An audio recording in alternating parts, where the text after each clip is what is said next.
கனமழை காரணமாக புழல் ஏரியில் நீர்த்திறப்பு 500 கனஅடியாக அதிகரிக்கப்பட்டுள்ளது. கூடுதல் தகவல்களை தருகிறார் செய்தியாளர் ஸ்ரீதர். ஸ்ரீதர், விரிவான தகவல் என்ன? தமிழ்நாட்டில் வடகிழக்கு பருவமழை தொடங்கிய நிலையில் முன்னெச்சரிக்கை நடவடிக்கையாக குடிநீர் வழங்கக்கூடிய ஏரிகளிலிருந்து உபரி நீர் என்பது வெளியேற்றப்பட்டு வருகிறது.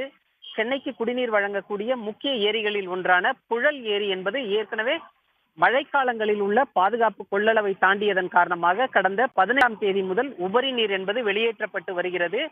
நேற்று ஏரிக்கு வந்து கொண்டிருந்த நீர்வரத்து என்பது இன்று சற்று அதிகரித்திருக்கிறது. இதன் காரணமாக ஏரியிலிருந்து திறக்கப்பட்டு வரும் உபரி நீரும் இன்று அதிகரிக்கப்பட்டுள்ளது. அடுத்த 4 நாட்களுக்கு தமிழ்நாட்டில் கனமழைக்கான எச்சரிக்கை என்பது கொடுக்கப்பட்டிருக்கிறது. திருவள்ளூர், சென்னை உள்ளிட்ட வடகடலோர மாவட்டங்களில் கனமழை பெய்யக்கூடும் என்பதால் ஏரிகளுக்கு வரக்கூடிய நீர்வரத்து மேலும் அதிகரிக்க வாய்ப்பு இருப்பதால் பாதுகாப்பு கருதி புழல் ஏரியிலிருந்து திறக்கப்பட்டு வந்த உபரி நீர் என்பது 300 கன அடியிலிருந்து 500 கன அடியாக தற்போது அதிகரிக்கப்பட்டுள்ளது. புழல் ஏரிக்கு நேற்று 36 கன அடியாக இருந்த நீர்வரத்து இன்று 72 கன அடியாக அதிகரித்துள்ளது.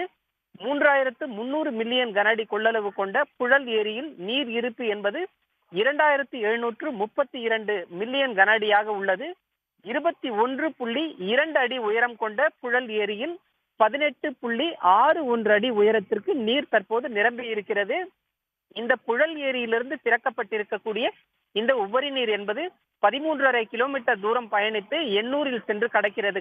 கடலில் புழல் ஏரியின் உபரி நீர் கால்வாய் ஓரம் வசிக்கக்கூடிய மக்கள் பாதுகாப்பாக இருக்குமாறு மாவட்ட ஆட்சியர் அறிவுறுத்தியிருக்கிறார். ஏற்கனவே கடந்த ஒரு வார காலமாக இந்த உபரி நீர் கால்வாயில் உபரி நீர் என்பது சென்று கொண்டிருக்கக்கூடிய சூழலில் இன்று மேலும் அதிகரிக்கப்பட்டுள்ளது.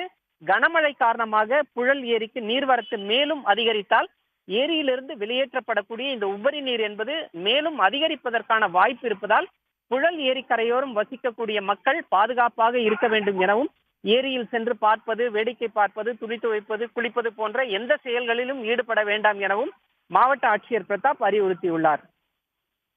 விவரங்களுக்கு நன்றி ஸ்ரீதர். உடனுக்குடன் செய்திகளை தெரிந்து கொள்ள சன் நியூஸ் பெல் ஐகானை கிளிக் பண்ணுங்க.